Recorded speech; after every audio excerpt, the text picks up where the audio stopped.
우리가 일반적으로 개념이라고 했을 때 뭐 어떤 단어가 떠올라요? 개념 하면 이 용어의 개념은 무엇인가요? 했을 때 제일 먼저 떠오르는 게 뭐죠?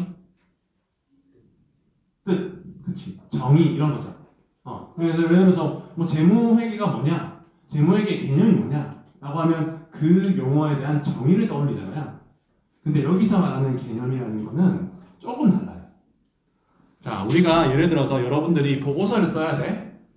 그러면 여기 나온 것처럼 LG전자에서는 보기 좋은 보고서의 핵심 포인트 이렇게 해서 구체적으로 세 가지를 제시하고 있어요. 글자를 단순화하고 문장을 간결히 하고 배치의 일관성을 유지하자. 자, 그러면 이 보기 좋은 보고서라는 거는 조금 더 상위 개념이고 요 밑에 있는 세 가지가 조금 하위 개념이죠. 자, 그래서 이 보기 좋은을 조금 더 유식한 말로 뭐라고 할 수 있을까? 그렇지. 가독성이라고 할 수 있겠죠. 가독성. 가독성. 자, 요게 바로 개념. 이 보고서에 중요하게 봐야 되는 개념이에요. 가독성이라는 개념. 그래서 요게 우리가 회계에 지금 배우고 있는 재무보고의 개념이랑 같은 개념이라고 보시면 되고, 자, 요 밑에 있는 거 세부적인 항목, 요게 회계 기준 혹은 원칙.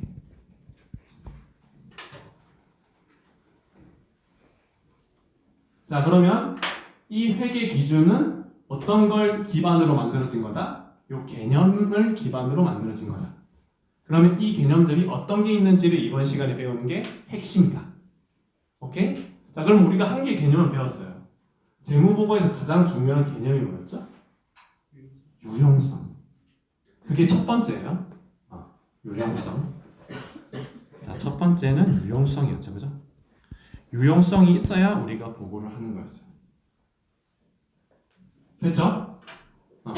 그래서 우리가 이런 개념과 회계 기준에 대한 관계를 우리가 볼 텐데, 자, 그러면 요거에 대한 의미를 조금 더 파악하기 위해서 제가 몇 가지 설명을 적어놨는데, 자, 회계 원칙이라는 거는 바뀐다고 했어요, 안 바뀐다고 했어요? 바뀐다고 했죠. 왜?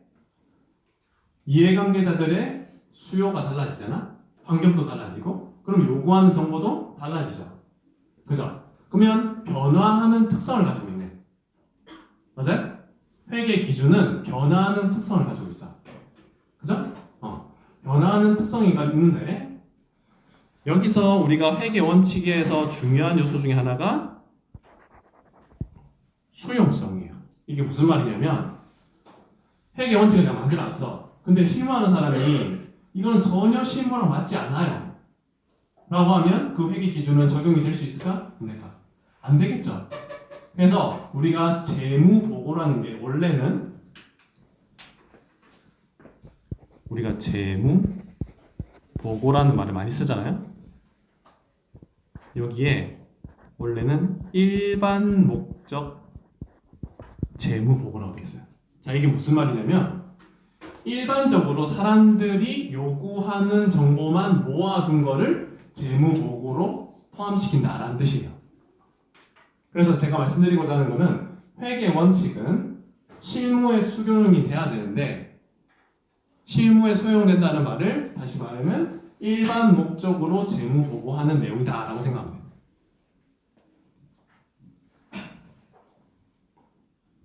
다시 쉽게 말하면 그냥 현장에서 활용이 돼야 한다고, 적용이 돼야 한다고. 자, 그리고 회계 원칙은 약속이고 변화될 수 있다. 말 그대로 변화될 수 있다. 자, 하지만 객관적으로 합리성을 평가할 수 없다. 이게 무슨 말이냐면, 여러분들이 예를 들어서 자산 10억 이라고 되어 있어요. 자, 여기 10억 안에 자산에는 또 뭐가 들어있어요? 자산의 예시 등에 뭐 있어요? 유형자산 뭐 내용이 있죠? 토지가 만약에 5억이라고 쳐봅시다. 자, 그러면 토지가 5억이라는 거는 객관적인 정보예요? 객관적이지 않은 정보예요? 객관적인 정보라고 할 수 있죠. 그런데 저 수치가 객관적이긴 하지만 모든 사람에게 합리적으로 수용될 수 있는 정보일까요? 그건 아닐 수 있어요. 객관적이긴 하지만 객관적이라는 게 뭐예요?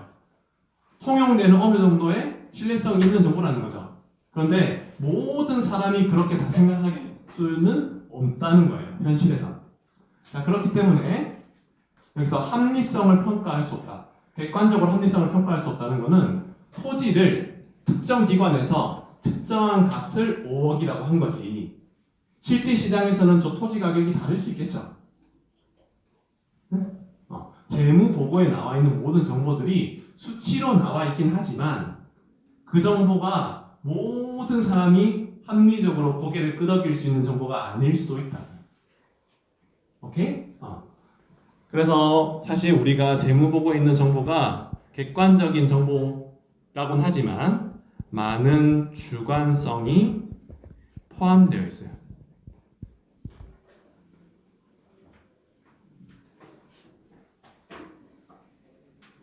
자, 그러다 보니까 우리가 다양한 주관성이 포함되어 있다 보니까 이거를 세울 때 어려운 거야. 왜? 다양한 이해관계자들의 입맛을 다 맞춰줄 수 없잖아? 근데 일반적인 어떤 기준을 마련해야 되는데 어떻게 만들지? 누구 입맛에 맞춰야 되지? 어떤 사람은 빨리빨리 적시적인 정보를 원하는 사람도 있고 어떤 사람은 필요 없어. 무조건 정확한 정보를 넣더라도 주는 게 중요해 라고 생각할 수 있잖아. 그죠? 자, 그래서 우리가 이런 개념 체계가 중요한 이유는 뭐냐면 앞으로 회계 원칙을 어떤 방향으로 세팅할 건데 방향성을 정하는 거예요. 여러분들이 예를 들어서 인생을 살아가는데 나의 가치관은 뭐야? 라고 했을 때 뭐 나는 뭐 효율성 세워지면 그게 구체적인 액션들이 있잖아. 그런 것처럼 회계 원칙도 뭔가 큰 어떤 방향성을 결정을 해야 되는 거야. 그게 있어야 나중에 세부적으로 어떻게 내가 회계 원칙을 짜야 될지를 결정할 수 있잖아. 자, 그래서 개념 체계도는 이러한 회계 정보가 이런 특성을 가지고 있기 때문에 개념 체계가 필요한 거예요. 자, 여러분들 중에 뭐 법학 전공한 친구도 있던데 이 개념 체계라는 거는 헌법과 비슷해요. 여러분들은 뭐 자율성, 자유를 가지고 있고 그리고 우리나라의 국민으로서 뭐 존엄성을 가지고 이런 개념이 있잖아. 그런 개념을 기반으로 뭐가 만들어져요? 실행적인 법률이 만들어지죠. 그 밑에 또 시행 규칙이 만들어지고 그런 것처럼 헌법이 물론 바꾸긴 어렵지만 바꾸긴 하는데 바뀌기도 하죠. 그 밑에 있는 법률은 그것도 마찬가지로 헌법을 기준으로 만들어졌지만 또 그것도 바뀌기도 하죠. 그래서 이거랑 비슷하다. 그래서 자, 이 헌법이랑 비교하면 헌법이 우리가 말하는 개념이고요.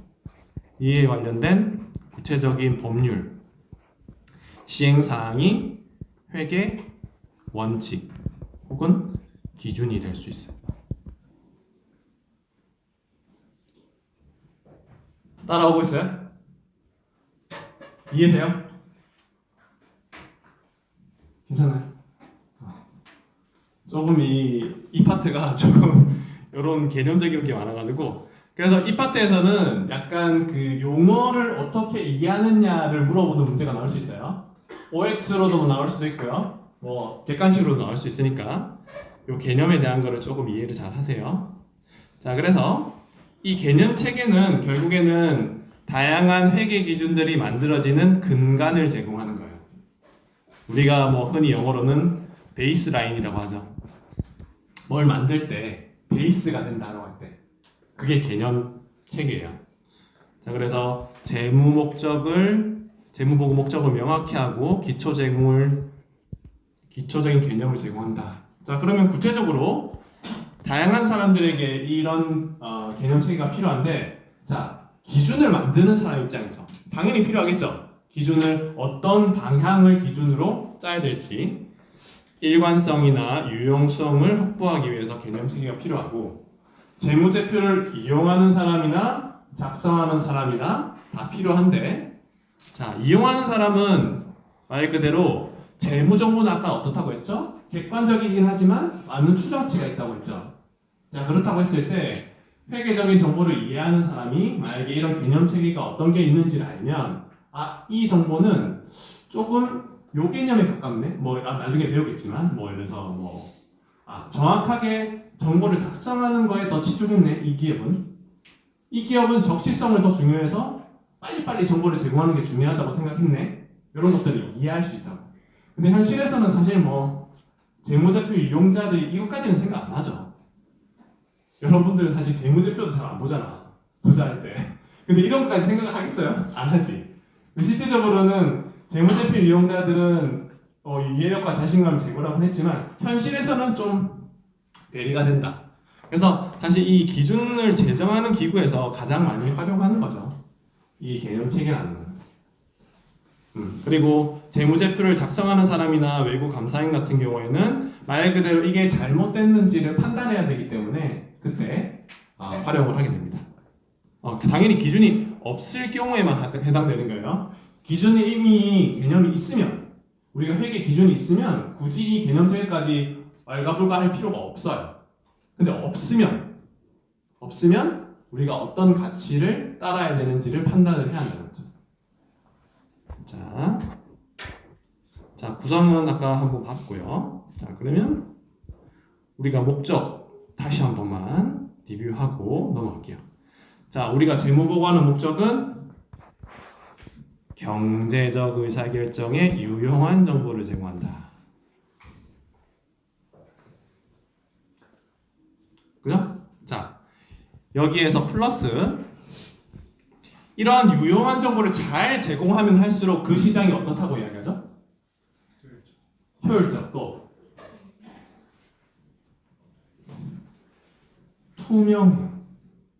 투명하다고요. 자, 투명한 정보, 효율성이 높고 투명한 재무 정보를 제공하면 어디에 또 좋냐? 자본시장에 도움이 되죠. 왜? 자본시장이라는 건 말 그냥 쉽게 설명해서 우리 주식시장이라고 생각해보세요. 주식시장에서 회사의 정보가 투명하고 효율적으로 제공돼요. 그럼 왜 자본시장이 좋을까? 이해관계자들이 신뢰성 있게 투자를 할 수 있겠죠. 내가 이 기업은 보니까 성장할 것 같아. 그런데 재무정보가 엉터리야. 그러면 그 자본시장은 비효율적인 거죠. 무슨 말인지 이해돼요? 그래서 자본시장에도 도움이 된다. 이 재무보고는. 자, 그리고 미래현금 예측에 도움이 된다. 자, 여기서 말하는 미래현금은 단순히 현금의 흐름만 말하는 게 아니라 이익까지 포함된 개념이에요. 자, 우리가 채권자나 아니면 투자자야. 가장 궁금한 게 뭐예요? 이 회사가 돈을 앞으로 많이 벌 건지 말 건지죠. 그죠? 그 정보를 우리가 알고 싶어 하는데 이 재무보고의 내용을 보고 그러한 것들이 가능하다는 거죠. 자, 그래서 우리가 구체적으로 여기 있는 경제적 자원, 청구권 및 이들의 변동에 대한 정보가 구체적인 우리가 배울 내용인데, 자, 경제적 자원이란 말이 조금 생소하죠.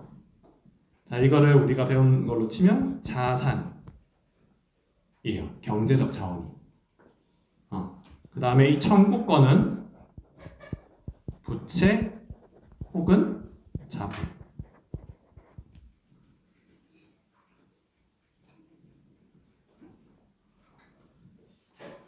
자, 다시 한번 정리하면 재무보고의 목적은 1번 요거 경제적 의사결정에 유용한 정보를 제공한다. 요게 되면 어디에도 좋다? 자본시장에도 도움이 되고요. 또 미래 현금을 예측하는 데도 도움이 돼. 그럼 구체적으로 이 내용이 뭐냐? 경제적 자원 청구권 및 이들의 변동에 대한 정보를 제공하는 게 그러한 것이다 라는 거예요. 요거가 좀 생소하죠? 요거만 조금 생경할 것 같아. 경제적 자원이나 청구권 및 이런 것들이 조금 생경할 것 같은데 요거는 또 뒤에 제가 다시 한번 말씀을 드릴게요. 자, 여기 앞서 제가 말씀드렸던 것처럼 투자자나 대여자는 캐시플로우에 관심이 있다. 그런데 여기서 말하는 미래현금은 이익도 포함되는 개념이라고 했고, 자, 그리고 미래현금의 어떤 내용을 궁금해하냐? 금액, 시기, 이런 것들이 궁금한 거죠. 자, 그러면 제가 질문 하나 던지려고 하는데, 여러분들이 생각하기에 여러분들이 알고 있는 선에서 가장 유용한 회계 정보는 뭐예요? 뭐예요? 가장 유용한 회계 정보. 이게 약간 여러분들이 아는 그 수준에 따라서 조금 나뉠 수 있거든요. 아무거나 해보자. 뭐 있을까? 또 카톡을 해야 되나?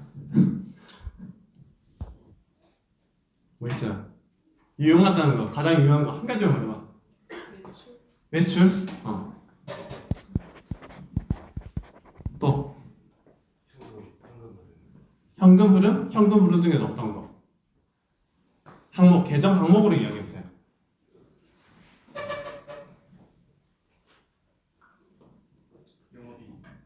영업이익. 내가 지금 3단계까지 생각을 했거든.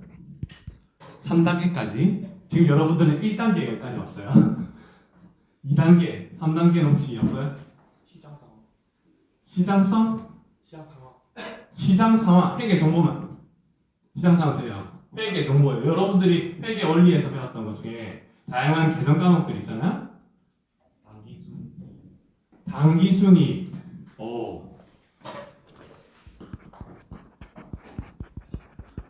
자, 영업이익이랑 당기순이익이 일단 1단계에서 가장 유용하다고 볼 수 있는 거예요. 자, 그러면 여기서 한 단계만 더 가서 우리 믹스하는 거. 재무상태표랑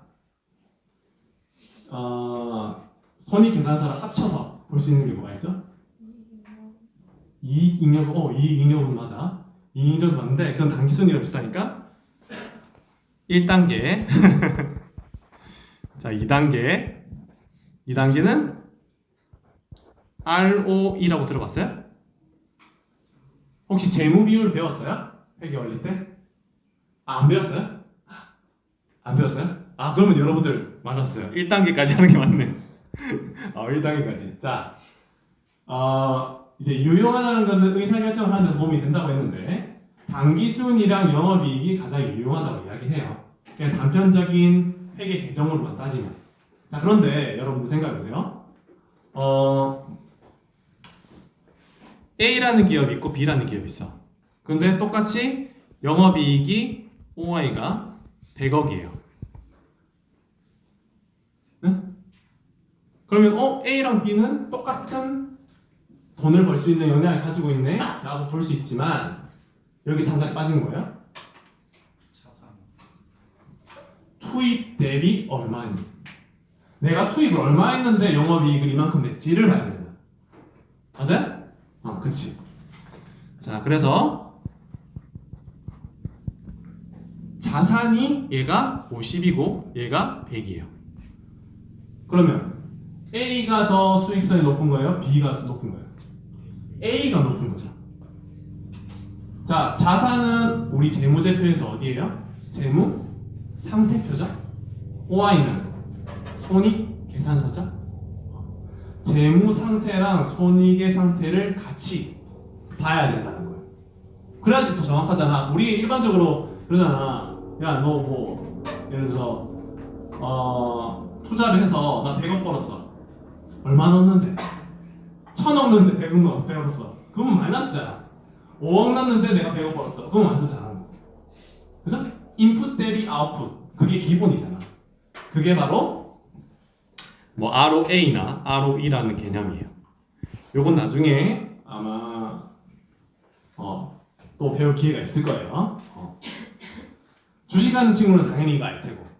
자, 3단계는 뭐냐면 3단계 너무 가나? 일단 챌린지. 자, 3단계는 뭐냐? 자, 여러분들이 의사결정할 때 제일 중요한 게 여기 재무정보뿐만 아니라 제일 관심 있는 거예요. 이 기업이 좋은 기업이냐 나쁜 기업이냐 판단할 때 뭘 봐요? 일반적으로 뭘 봐요? 주가를 보잖아. 주가. 응? 일반적으로 이 기업이 얼마짜리지? 를 볼 때 주식 가격을 보잖아. 재무제표를 여러분들이 당연히 전공을 한다고 하면 당연히 재무제표를 볼 텐데 일반 시민들은 뭐 삼성전자 요즘에 잘 나가나 보면 주식을 보지. 그죠? 그러면 우리가 그 기업의 가치, 중요한 정보라고 하면 뭔가 주식의 가격과 연동된 어떤 정보를 봐야 되지 않겠어요? 아니야? 그죠?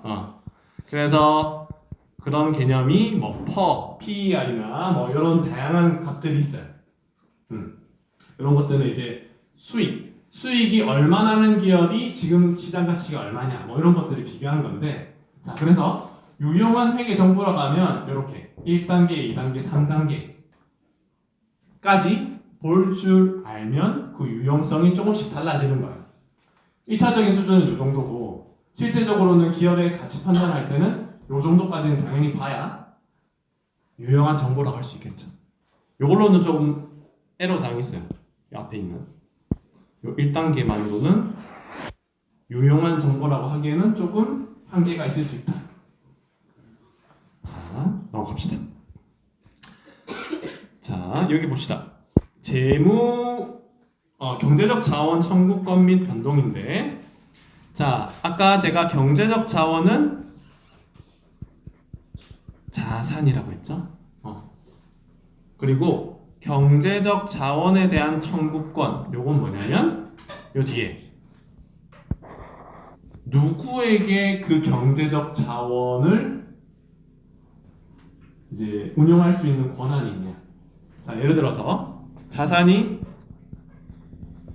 100인데 이 자산 100억을 내가 얻기 위해서 빌릴 수도 있고 내 돈을 쓸 수도 있잖아. 그죠? 그러면 부채가 70이고 자본이 30이야. 그러면 100억이라는 경제적 자원에 나의 권리를 청구할 수 있는 사람이 두 개인 거야. 부채는 누구예요? 누가 청구할 수 있어요? 부채는 채권자. 그러면 자본은 주주. 오케이? 주주가 청구할 수 있는 권리, 채권자가 청구할 수 있는 권리. 그게 뭐다? 자본과 부채. 이해돼요? 요게 우리가 일반적으로 쓰는 용어랑 조금 차이가 나니까 요거를 조금 한번 이해를 좀 해두시면 좋을 것 같아요. 그러니까 청구라는 게 말 그대로 내가 그거를 소유하거나 통제할 수 있는 권리를 청구할 수 있는 사람이에요. 알겠죠? 그래서 이게 채권자 좀 자리가 좀 부족하다. 자, 여기 다시 자산은 경제적 자원이고요. 자, 요거를 청구할 수 있는데 청구권이 있는데 채권자가 청구하면 부채고 주주가 청구하면 자본이 된다.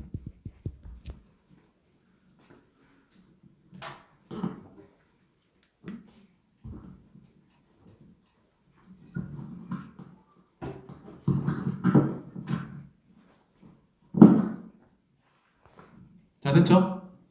자, 그러면 이 변동이라는 거 말 그대로 자산이 증감했냐 부채가 증감했냐를 볼 수 있는 우리 재무제표는 뭐죠?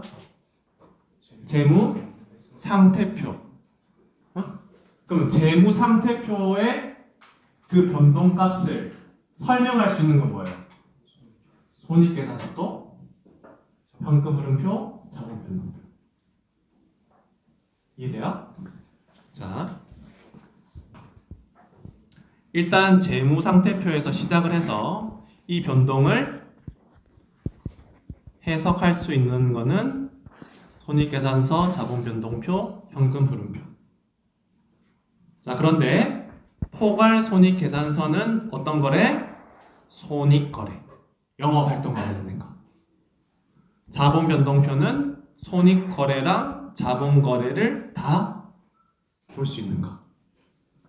현금 흐름표는 모든 활동, 영업, 투자, 재무 활동과 다 관련되니까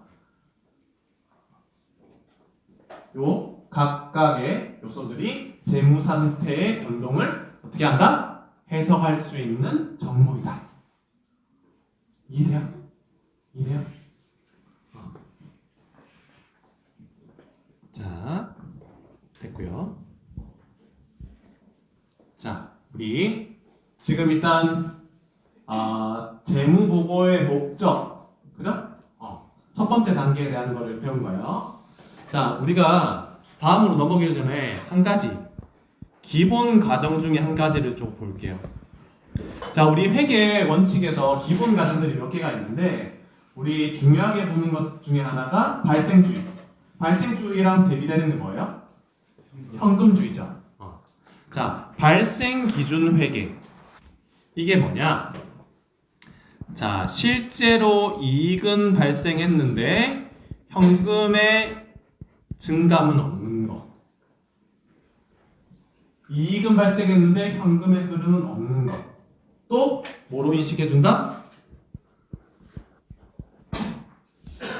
이익으로 인식해줘라. 혹은 여기 뭐 매출이라고 해도 돼요. 매출.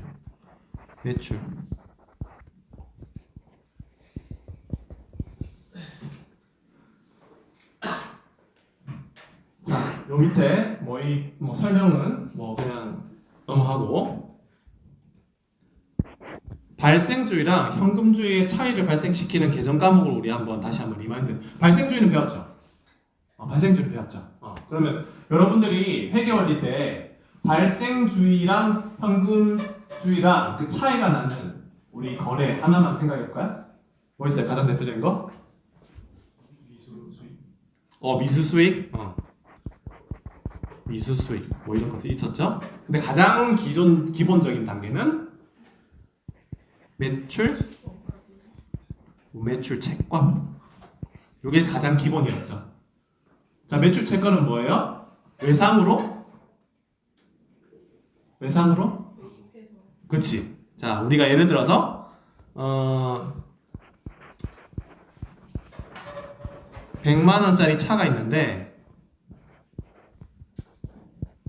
120만 원에 팔았어요. 네? 자, 근데 현금을 받지 않고 외상으로 판매했어요. 자, 이거 회계 처리 어떻게 돼요? 처음에 대변은 뭐예요? 왜요? 생각이 잘 안 나요? 자, 일단 자 처음부터 자, 시점을 잡을까요? 시점. 자, 시점 필요 없겠다. 자, 120만 원에 팔았는데 내가 외상으로 팔았다고. 일단은 팔았으니까 매출이 발생했죠. 맞아요? 매출은 차변에 적어요. 매출의 증가는 차변에 적어요. 대변에 적어요. 대변에 적죠. 그렇죠? 매출 얼마야? 120만 원. 수익이 발생했죠. 그런데 현금으로 받으면 여기 현금 증가 적하면 되잖아. 차변에. 근데 지금 외상으로 받았대. 뭐예요? 매출 채권 혹은 외상 매출금 120. 됐죠? 응? 자, 팔 때 수익과 비용은 따라와야 되죠. 그럼 비용은 뭐야?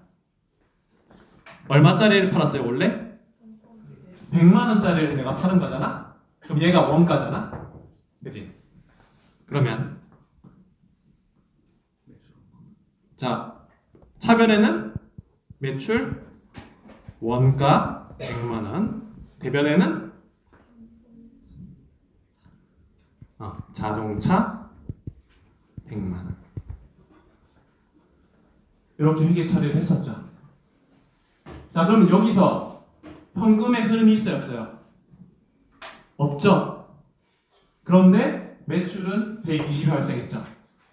그러면 손익계산서에 매출 120이 적히겠죠. 그렇죠? 현금 흐름표에는 아무것도 안 적히겠죠. 오케이? 나중에 시간이 지나서 우리가 이 외상 매출금을 회수했어요. 그러면 그때서야 현금이 들어오겠죠. 그죠? 그럼 이렇게 하는 이유는 뭐예요? 귀찮게. 이렇게 하는 이유는 뭐예요? 정확하게. 그렇지. 이 기업이 정확하게 어떤 영업 활동을 통해서 이익이 났는지를 그 시점에 알고 싶은 거야. 예를 들어서 좀 극단적인 케이스로 예를 들어서 건설 현장에서는 우리가 돈을 뭐 5년, 10년 기준으로 이렇게 돈을 주잖아. 그래서 10년 건설을 하는데 10년 동안에 우리가 매출이 발생할 것으로 예상되는 금액을 예를 들어서 뭐 10억이라고 쳐봅시다. 응? 그러면 X 1년 차에 이 10억을 다 수익으로 잡으면 안 되겠죠. 10년 동안의 성과라네. 그죠? 자, 그래서 X 10년 동안 1억씩 이분하게 나눠줘야 될 거 아니야. 자, 그래서 이 기업의 정확한 이익과 비용의 상태를 파악하는 것이 뭐에 도움이 되니까? 그렇지. 합리적인 의사결정을 하는데 도움을 주니까. 우리 재무보고의 목적은 뭐였어요? 유용한 정보 제공. 그래서 이런 기본 과정도 나왔다. 오케이, 바리? 오케이, 바리 너무 아저씨 같다. 이야기하는 것은 조금 애란데. 자, 그러면 이런 재무 보고에 한계가 또 있겠죠. 한계. 자, 한계는 이런 재무 정보는 우리가 보고하는 거니까 회계 의무적으로 공시해야 되는 정보는 뭐였다? 회계 정보였죠. 당연히 이 회계 정보가 그 기업의 모든 것을 다 포함하지 않겠죠, 당연히. 그리고 그 기업의 어떤 가치를 평가할 때 이해관계자들이 그 회계 정보만 보는 건 아니겠죠, 당연히. 다른 것도 봐야지. 시장이 어떤지, 다른 경쟁사는 어떤지 이런 거 봐야 될 거 아니야. 그죠? 자, 그래서 모든 정보를 이 회계 정보는 제공하지 못한다는 한계점이 있어요. 근본적으로. 자, 그래서 우리가 또 추가적으로 보는 게 뭐였어요? 비계량적인 거나 비회계적인 것도 본다고 했죠? 가장 대표적인 예가 뭐였어요? ESG 뭐 이런 거 있잖아. 환경, 사회, 거버넌스 뭐 이런 것도 본다고 했잖아. 우리가 앞으로 어떻게 된다고 했어요? 공시도 된다고 했죠. 이런 한계점이 있어요. 자, 그래서 여기 밑에 이 내용은 뭐냐면 이 일반 목적 재무보고, 아까 제가 말했던 것처럼 이 재무보고는 기업의 가치를 직접 평가하는 게 아니에요. 이게 무슨 말이냐면 여러분들이 삼성전자의 총 시총, 지금 제가 얼마인지 정확하게 기억 안 나는데 하여튼 몇백 조 될 거예요. 그 몇백 조 되는 거를 우리가 재무보고에서 이야기하는 재무정보로 판단하는 게 아니에요. 왜? 주식가격에는 모두 포함되어 있어요. 심리, 뭐 투자자의 심리, 또 미래의 가치로 포함되어 있잖아. 알 수가 없어. 우리 재무제도 열심히 공부한다고 해서 여러분들이 미래의 가치를 예측할 수 없습니다, 여러분. 그러면 왜 배우죠? 왜 배우죠? 우리가 결론적으로 이러한 재무 정보를 배우는 이유는 의사 결정에 도움을 주기 위한 거예요. 그 기업의 가치를 평가하기 위해서 우리가 배우는 게 아니라 의사 결정을 하는데 도움을 줘. 자, 우리 좀 쉽게 우리 질문을 한 개 만들어 볼게요. 자, 재무제표를 이해하면 좋은 기업을 판단할 수 있을까요? 아니면 나쁜 기업을 판단하는데 더 좋을까요? 뭘까요? 나쁜 기업. 그렇지. 이 좋은 기업인지 아닌지는 미래 가치까지 다 알아야 돼. 그런데 이 기업은 뭔가 위험하다. 요거는 재무제표를 통해서 어느 정도 확인이 가능해요. 예를 들어서 뭐 있을까? 영업이익이 5년 연속 마이너스예요. 근데 뉴스에서는 이 기업이 이번에 뭐 새로운 뭐 브랜드를 런칭했습니다. 그러면 잘 모르는 사람들은 예를 들어서 유재석이 이 브랜드에 뭐 CF 모델가 나왔어. 그럼 이 기업 뭔가 대가인가 보다. 그래서 주가가 튈 수 있거든요. 근데 우리는 그러면 안 된다. 영업이익이 5년 동안 마이너스는 건 뭐예요? 무슨 상태야? 자본 잠식 상태잖아. 근데 모르는 사람 그것도 모른다. 그냥 유명한 사람이 뭔가 한단다. 투자. 여러분 그런 사람도 많아요. 땅 투자하는 사람들 중에 그냥 친구나 다른 사람 말만 믿고 땅을 보지도 않고 투자하는 사람 많거든요. 똑같아요. 기업의 주식을 샀는데 그 기업의 재무 상태표도 한 번도 안 보고 산다는 거는 그냥 말이 안 되는 거예요. 무슨 말인지 이해했죠? 그래서 재무 정보는 좋은 기업을 판단하는 것보다는 나쁜 기업을 판단하는데 더 유용할 수 있다. 혹은 유용한 툴일 수 있다라는 거고요. 자, 그래서 재무 정보를 기반으로 주식을 투자하면 안 되나요? 안 되나요? 될까요? 안 될까요? 저는 개인적으로 해도 된다는 주의예요. 근데 아닌 사람도 있어요. 뭐 많은 회계사나 많은 뭐 재무 정보의 전문가들도 주식 시장에서는 뭐 1년기에 다반사니까.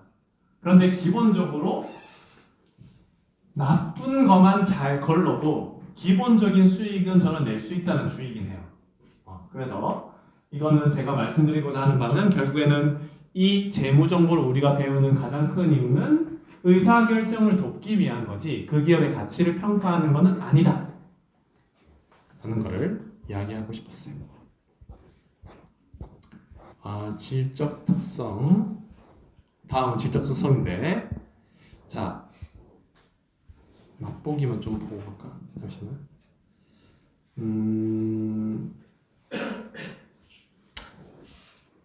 자, 요거만 한 번씩 이야기하고 갑시다.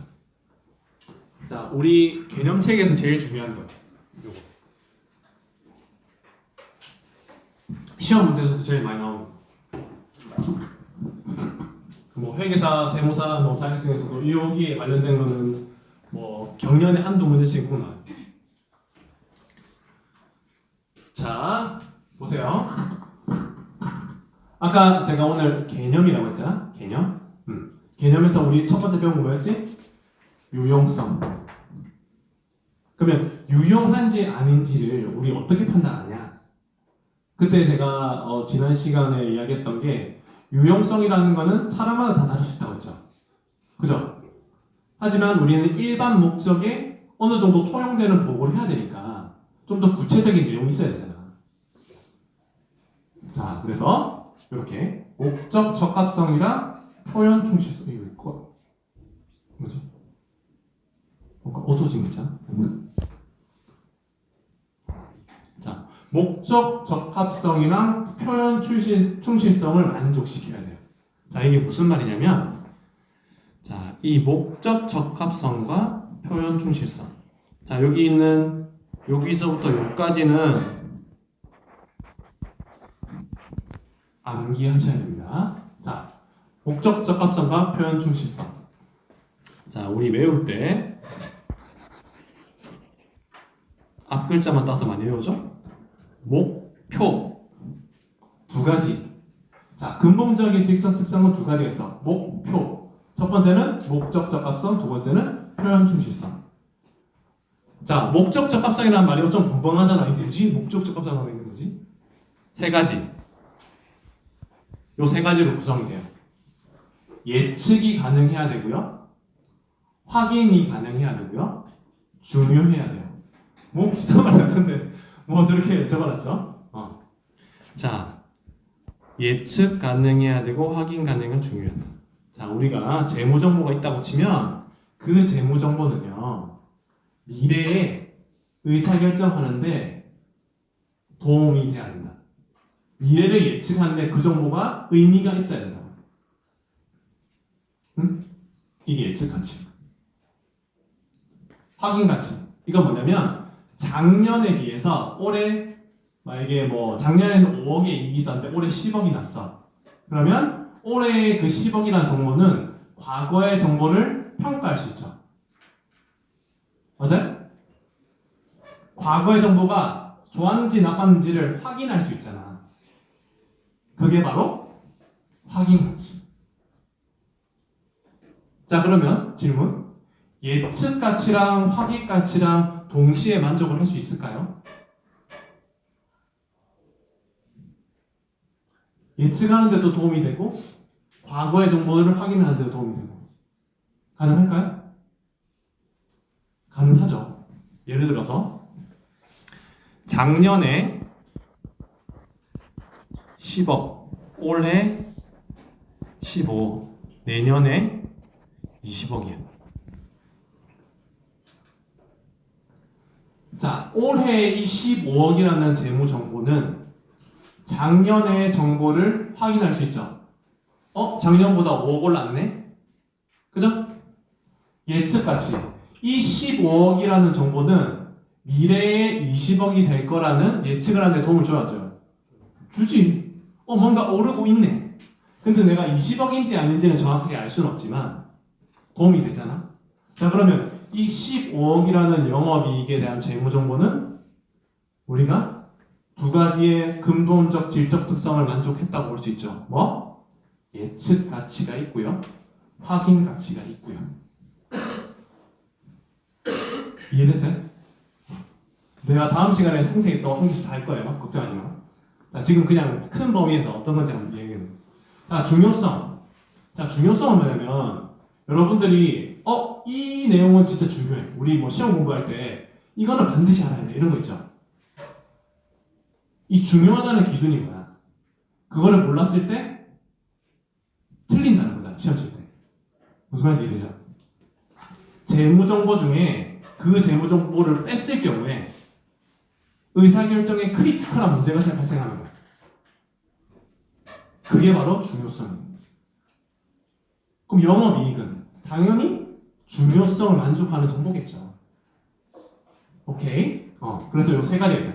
예측 가능하고 확인하는 게 중요하다. 이렇게 외우면 돼.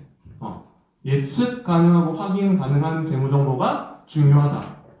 뭐에? 목적 적합성.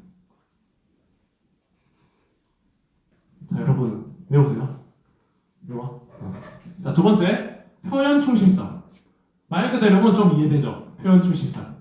뭔가 표현을 잘해야 한다. 그 기업이 좋은 기업인지 나쁜 기업인지 혹은 매출이 얼마인지를 표현을 정확하게 해야 된다. 자, 이걸 어떻게 평가할 수 있을까? 완전, 중립, 무오류. 이건 좀 멍멍하죠. 자, 완전이라는 거는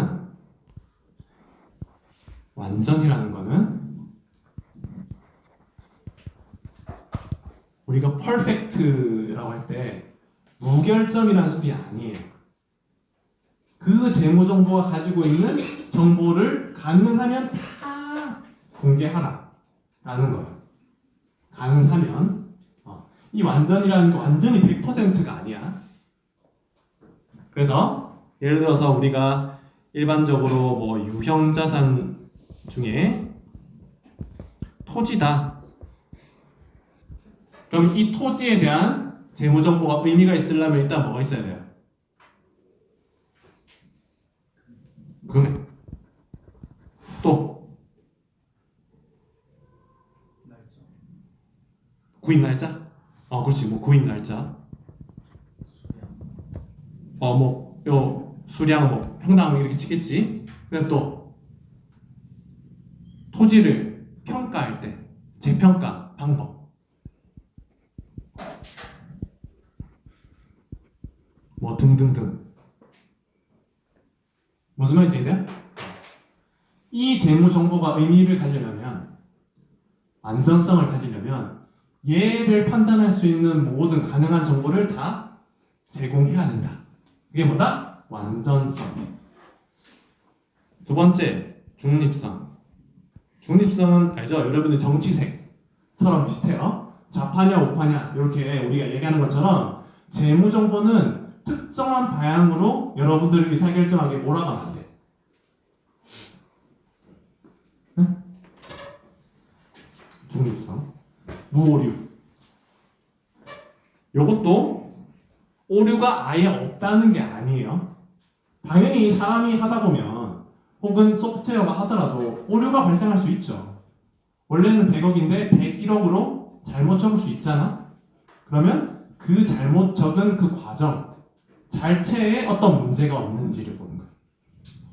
금액은 오류가 날 수 있어요. 여러분들 재무제표 같은 거 보면 오류 정정해가지고 이렇게 다 공시가 올라오거든요. 그런 것처럼 틀릴 수 있어. 하지만 그 틀린 정보를 어떻게 오류를 정정해가고 이렇게 오류가 날 수밖에 없었던 이유를 설명을 잘했냐. 그게 바로 무오류예요. 저도 왜 무오류라고 했는지 모르겠는데 사람 헷갈리게. 그래서 표현 충실성은 완전성, 중립성, 무오류. 자, 완전한 재무 정보라는 것은 중립성과 무오류를 가지고 있어야 된다. 이렇게 보겠죠? 자, 목적 적합성은 예측 가능하고 확인이 가능한 게 중요하다. 표현 출시성은 완전한 재무 정보는 중립성과 무오류성을 가지고 있어야 된다. 자, 요거 두 가지의 근본적 질적 특성의 6가지 세부 구성 요소. 이해돼요? 자, 마지막 보강적 질적 특성. 여기 4가지가 있는데요. 비교 가능성은 이해되죠? A 기업이랑 B 기업이 있는데 얘를 비교하려면 같은 측정 방법으로 해야 될 거 아니야. 그죠? 비교 가능하려면 A는 뭐 영업이익이 있는데 B는 영업이익이 없어. 그럼 비교 가능해 안 해요? 안 하죠? 그럼 OI는 비교 가능성이 있는 정보예요 안 해요? 아니죠. 오케이? 자, 검증 가능성. 여러분들이 검증한다 라고 했을 때는 예를 들어서 뭐 현금이 10억 있대. 그러면 검증하는 방법이 뭐예요? 기업 10억 원의 현금이 있대. 그걸 검증하는 방법 뭐야? 세야지 뭐. 다다다다 세야지 뭐. 직접적으로 검증할 수도 있고요. 간접적으로 그 현금의 흐름에 기초와 기말을 빼서 우리 올해 뭐 얼마 썼는지 그 간접적으로 계산할 수도 있죠. 그죠? 그래서 재무 정보도 마찬가지. 그 정보를 검증할 수 있냐 없냐. 세 번째, 적시성. 적시라는 거야? 그렇지. right time. 지금 당장 필요한 걸 갖고 와. 이거야. 여러분들이 지금 투자하고 싶은데 미안한데 3개월 뒤에 그 정보는 공개됩니다. 이러면 의미가 없어요. 있어요, 없어요? 지금 투자해야 되나? right time, right now. 안 되지. 그래서 적시성은 내가 원하는 시기에 제공을 할 수 있느냐 없느냐. 네 번째, 이해 가능성. 이건 뭐냐면 여러분들이 재무 정보를 본다고 했을 때 일반적으로 우리 뭐 특정 사람을 비하하기는 좀 그렇지만 한 번도 회계를 다루지 않았던 초등학생, 중학생들을 대상으로 이 정보를 제공하는 거예요? 아니에요? 아니에요. 이 재무 정보라는 거는 투자에 대한 기본적인 지식이 있는 사람들이 이해할 수 있는지 아닌지를 기준으로 정보를 만들어야 된다는 거예요. 무슨 말인지 알겠죠? 그래서 이런 보강적인 질적 특성이 이렇게 4가지가 있습니다. 자, 그럼 마지막으로 근본적인 게 중요할까요? 보강적인 게 중요할까요? 당연히 근본적인 게 중요하겠죠. 자, 그러면 예를 들어서 비교 가능성을 높이기 위해서 예측 가치를 떨어뜨릴 수 있을까요? 안 되겠죠. 반대로 확인 가치를 높이기 위해서 적시성을 떨어뜨려도 될까요? 자, 쉽게 예시 드릴게.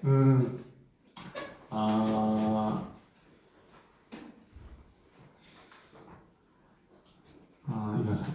자, 예를 들어서 그 정보가 굉장히 중립적이야. 그런데 적시성은 엄청 떨어져요. 그래도 될까 안 될까? 될 것 같아 안 될 것 같아?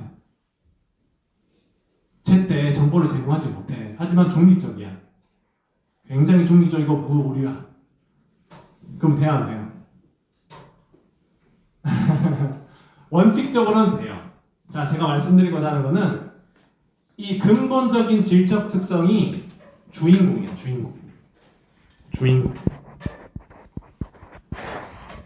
보강적 질적 특성은 엑스트라예요. 영화를 찍을 때 엑스트라는 조금 줄여도 되잖아요. 아니, 여러분 물론 조연도 중요해요. 조연도 중요한데 이 주인공이 없으면 그 영화 자체가 안 되잖아요. 그랑 똑같아요. 우리가 재무보고의 유용성을 판단할 때는 근본적인 질적 특성은 최소한 만족을 시켜야 되고 이 보강적인 질적 특성은 가능하면 높일 수 있는 게 좋다. 자, 이런 것들 제가 워딩으로 문제 낼 수 있어요.